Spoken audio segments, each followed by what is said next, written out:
బిల్వ వృక్షం అంటే మనకి గుర్తొచ్చేది ఆ మహాశివుడే. శివ పూజలో మారేడు దళాలకు ఉండే అంత ప్రాముఖ్యత మరి ఏ పత్రానికి కూడా ఉండదు. అందుకే ఆ వృక్షానికి అంత పవిత్రత కలిగింది. బిల్వ వృక్షం మనకి ప్రతి శివాలయంలోనూ మనకు కనబడుతుంది.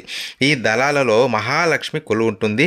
అందుకే ఈ పత్రాలతో శివ పూజ చేస్తే సకల సంపదలతో పాటు శివజ్ఞానం కూడా లభిస్తుందని ప్రతీతి.